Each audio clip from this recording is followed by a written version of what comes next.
Shalom.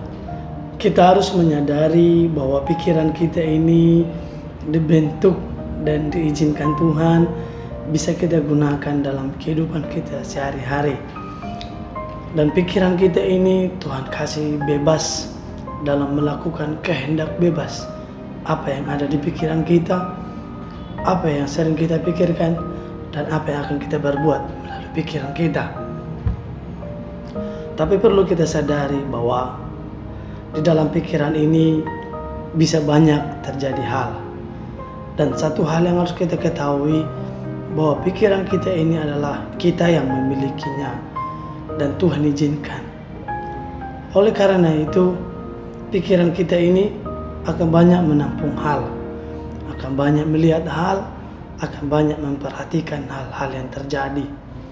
Tapi satu hal yang mau saya tekankan di sini adalah bahwa pikiran kita ini mari kita gunakan untuk mengingat apa yang baik selalu yang daripada Tuhan, apa yang harus yang baik yang kita kerjakan daripada Tuhan.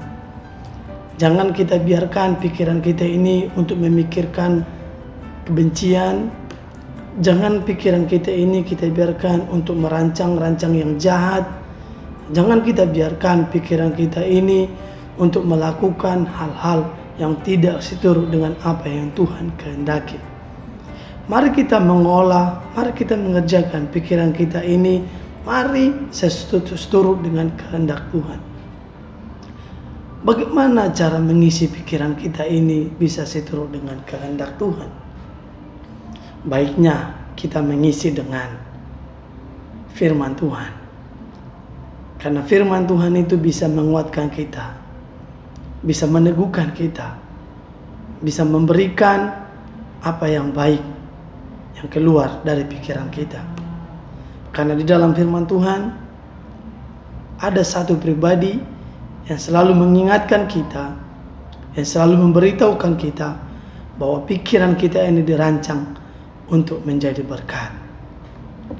Dan pikiran kita ini dirancang bukan untuk menampung segala dendam, kebencian, amarah, apalagi dosa. Bukan. Mari kita pelajari bahwa pikiran kita ini dibentuk untuk menjadi panggilan Tuhan. Pikiran kita ini dibentuk untuk menjadi rencana Tuhan. Sehingga di dalam pikiran kita ini selalu ada pikiran Kristus. Selalu ada pikiran Tuhan. Selalu ada pikiran yang menyenangkan hati Tuhan. Dan kita tahu, selama pikiran kita sejalan dengan Tuhan, maka Tuhan akan memberkati kehidupan kita. Jangan pikirkan pikiran yang tidak seturut dengan kehendak Tuhan.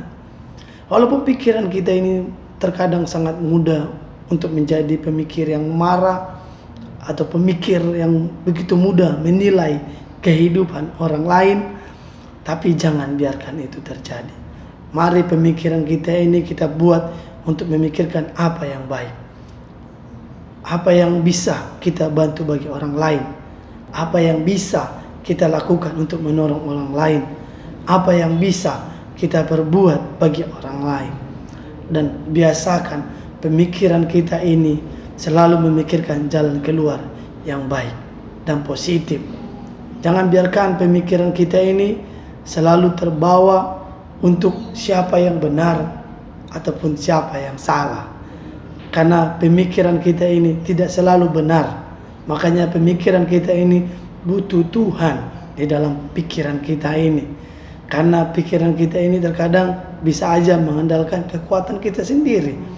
Di dalam pikiran kita ini bisa aja kita mengandalkan pengetahuan kita sendiri atau bahkan pengalaman kita sendiri. Kita belum tahu itu benar atau tidak.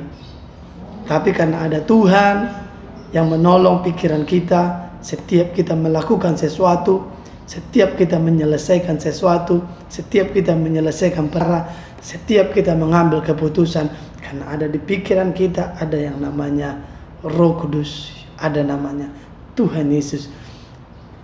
Kita akan bisa melakukan setiap keputusan yang baik lewat pikiran kita.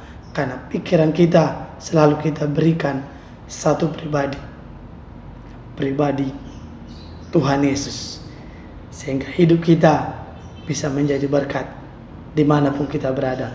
Karena pikiran kita adalah pikiran yang untuk melakukan dan untuk menyenangkan kemuliaan bagi nama Tuhan. God bless. Saya Goman Simarmata. Tuhan memberkati. Amin.